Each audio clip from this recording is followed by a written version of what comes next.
All right, today we are taking a deep dive into a small cap gaming company, Motorsport Games, ticker MSGM. They just released their Q2 2025 numbers, and while management is painting this incredible picture of a massive turnaround. But the market?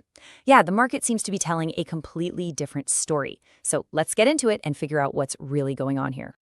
And that's really the big mystery we need to solve. The company reports what looks like a total blockbuster quarter, maybe even a historic one for them.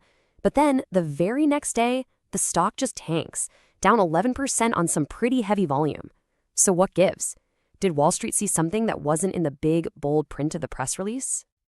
To really understand this disconnect, we have to start where management did, with those headline numbers.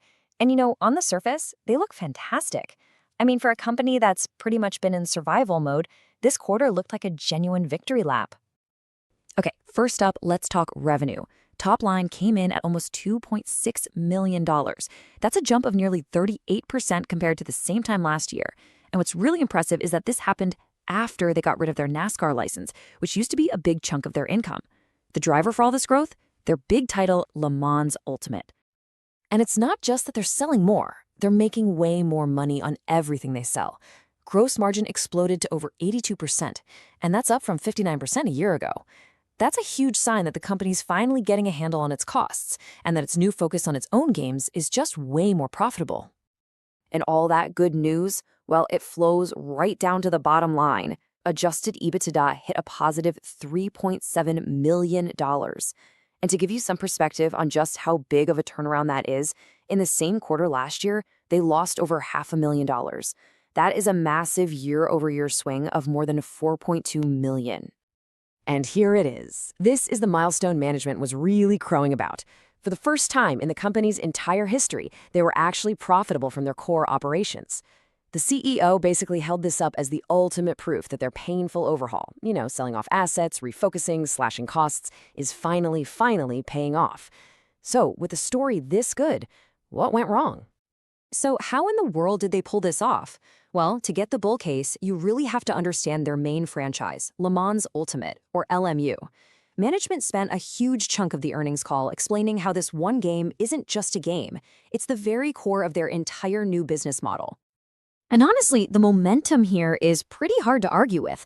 The game officially launched its full version 1.0, and it set new records for active players. And get this, it happened a full month after the real-world Le Mans race, which suggests this game has its own staying power. They're adding cool new features, they're rolling out paid expansions, and they're in late-stage talks to bring the whole thing to Xbox and PlayStation, which would just open up a gigantic new market for them. But here's the real strategic genius move. A service they call Race Control. It's basically a subscription service that sits on top of the game. This is the company's big pivot into a software as a service, or SaaS model. The early growth numbers are just explosive, and it's creating a predictable, recurring stream of revenue. For a gaming company that usually lives or dies based on one-time game sales, this could be a total game changer. So when you put it all together, management's story is really powerful. The CEO, Stephen Hood, summed it up perfectly on the call. They truly believe they've stabilized the ship, they've found a hit franchise, and they've built a real path to sustainable, high-margin growth. Okay, so that's the shiny, happy story we heard on the conference call. But the market's reaction? It was absolutely brutal. So why on earth would investors hear this incredibly positive report and then just smash the sell button? I mean, the numbers just don't lie. The stock fell 11.2% in a single day after the news, and it wasn't a quiet little drop either. Trading volume was almost double the average. The market was very actively and very loudly selling this news. Which brings us right to the core of it all. What did the market see? Smart investors are trained to look past the headlines and dig into the fine print. And it turns out in Motorsport Games' Q2 earnings report, there was some very important fine print. And there it is. While they reported that great net income number of $4.24 million, it got a big boost from $1.1 million in what's called other operating income. And the biggest chunk of that was an $800,000 one-time insurance settlement. Now, that's not profit from selling games. That's a one-off cash payment that is absolutely not going to happen again next quarter. This is a textbook case of selling the news. Investors looked at the report, they questioned the quality of the earnings, and they asked the most important question.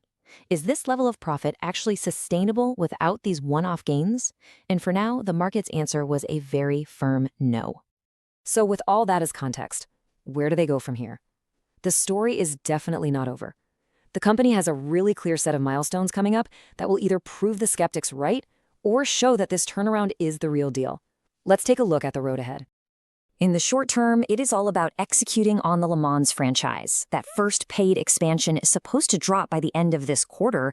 That's a huge test. Can they get existing players to open their wallets? Then their esports qualifiers will be a big test of engagement. And of course, the big one, that potential console port, is looming out there in 2026 and beyond. So if you're keeping an eye on this stock, these are the things that really matter. How well do those new DLCs sell? Do they actually sign a deal with a big-name publisher to help fund and distribute the console version? Can they announce a second game to prove they're not just a one-trick pony? And maybe most importantly, can they generate actual cash from their operations without needing any more one-time bailouts? Okay, all of this brings us to the final verdict, the next call. When we weigh the very real progress they've made against the market's very valid skepticism, what's our final take on MSGM heading into the next quarter? The bull case is pretty clear. LMU has real momentum, that pivot to a SaaS model is smart, and a console deal could be a huge catalyst. But the bear case is just as compelling. The quality of that last earnings report was questionable, there's always a ton of execution risk with these small companies, and right now, they are completely dependent on one single franchise. So after balancing those two arguments, our rating is market perform. We think the good news and the risks are both pretty fairly baked into the stock price right where it is. So our thesis is pretty simple. Management has actually done a really admirable job here. The turnaround feels credible. But they've had their show me quarter. Now they need a prove it quarter. Until they can deliver a clean profit from operations without the help of any one-time items, we think the stock is probably just going to trade sideways. The potential is absolutely there, but the proof is still pending.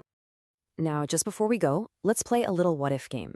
Imagine a huge publisher, someone like an EA or a Take-Two, suddenly announced they were funding the console port for Le Mans Ultimate.